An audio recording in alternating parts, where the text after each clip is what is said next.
Hey everyone, this is Trishika और आज हम सीखने जा रहे हैं कुछ इडियम्स जो कि कलर रेड से रिलेटेड हैं। शुरू करते हैं हम लोग। First idiom is see red. See red का मतलब होता है जब आप बहुत ज्यादा गुस्से में हो। क्या हो? गुस्से में हो। तो क्या बोलेंगे? टू बिकम एक्सट्रीमली एंग्री, मतलब इतने गुस्से हो गए। बहुत सारे लोग होते हैं, आपने देखा होगा, गुस्से में उनका मुंह एकदम टमाटर जैसा लाल हो जाता है ना, बस उसी से रिलेटेड ये इडियम भी है। तो सी ब्लू का मतलब होता है to become extremely angry. Example देखते हैं। When I discovered the scratch on my new car, जैसे ही मैंने देखा कि मेरी नई गाड़ी पे स्क्रैच आ गया है, बस मेरा शक्ल एकदम लाल लाल टमाटर की तरह हो गया, क्योंकि मुझे क्या आ गया था? गुस्सा आ गया था। ठीक है, मोस्टली रेड कलर जो होता है गुस्सा दिखाने के लिए या कोई बहुत ज्यादा किसी चीज की एक्सट्रीमिटी दिखाने के लिए यूज किया जाता है। ठीक है, रेड फेज मतलब होता है आप बहुत ज्यादा कुछ आपने ऐसी चीज कर दी है जिसकी वजह से आपको बहुत ज्यादा एम्बैरस होना पड़ गया, आप एम्बैरसमेंट फील कर रहे हो उस टाइम पे, तब आप उसके लिए क्या यूज करोगे? Red phased. ठीक है, एग्जांपल देखते हैं। She was left red phased after accidentally calling her teacher mom. सबके साथ हुआ होगा एक ना एक बार, आपने अपने टीचर को गलती से क्या बोल दिया है? मम्मी।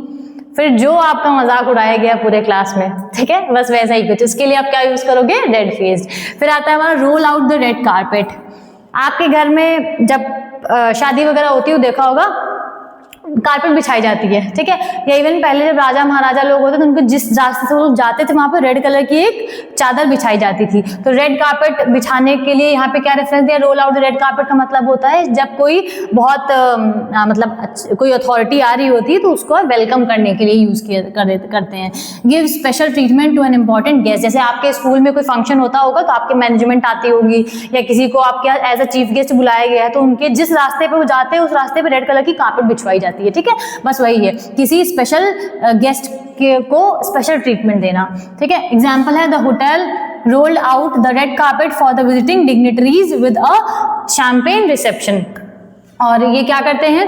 बता रहे हैं कि जो होटल वाले हैं उन्होंने क्या किया था? रेड कारपेट इनविटेशन दिया था, मतलब जब वो लोग आए थे उनको हॉस्पिटैलिटी बहुत अच्छी दी गई थी।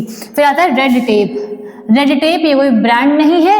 रेड टेप जो होता है इसका मतलब होता है रेगुलेशंस, रूल्स एंड रेगुलेशंस। ठीक है, उसको आप क्या बोलोगे? Red tape. मतलब आपको लाल टेप खींच के रख दिया गया है और आपसे क्या बोलना है कि इसके उस तरफ मत जाना, इसके उस तरफ मत जाना, तो बस आप उसी से याद कर लेना क्या? Red tape. एग्जाम्पल क्या है? Starting a business involves cutting through the mountains of red tape and permits application. अब जाहिर सी बात है, आपको बिजनेस स्टार्ट करोगे तो पहले उसके रूल्स एंड रेगुलेशंस को आप कंप्लीट करोगे ना।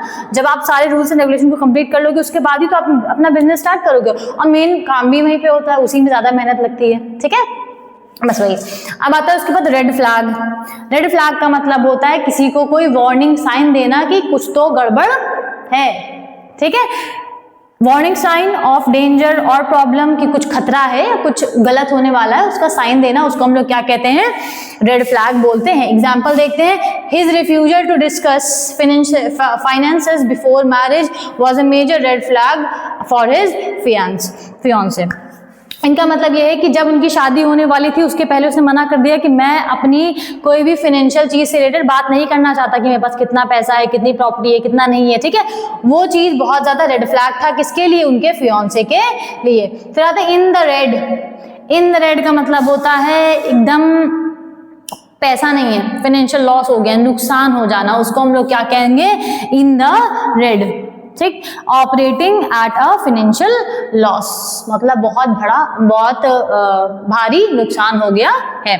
After 3 quarters in the red the company finally turned a profit this year. मतलब 3 क्वार्टर पूरे वो लोग नुकसान में रहे हैं और अब जाके उन्होंने क्या किया है? प्रॉफिट कमाया है। ठीक है, अब आता है रेड हेरिंग। रेड हेरिंग मतलब होता है डिस्ट्रैक्शन। रेड हेरिंग मतलब होता है कोई डिस्ट्रैक्शन। एग्जाम्पल देखते हैं। The detective realized the anonymous note was just a red herring to show off the investigation.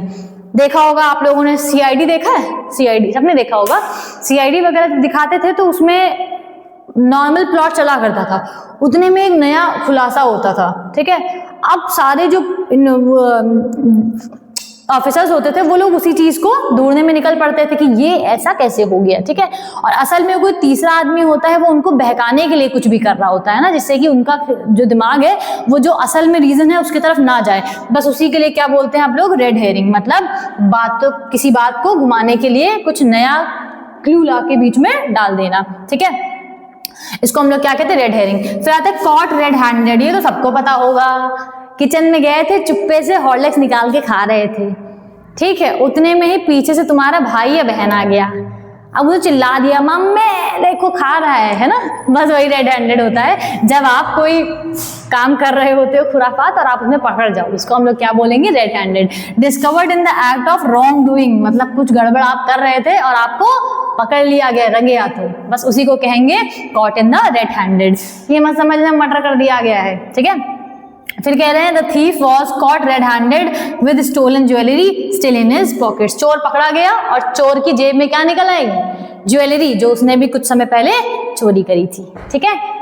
हमारे सारे इडियम्स खत्म हो चुके हैं जो कि मोस्टली पूछे जाते हैं रेड कलर से रिलेटेड, इतने ही थे। आई होप इतना समझ में आया होगा आपको, ठीक है। Thank you.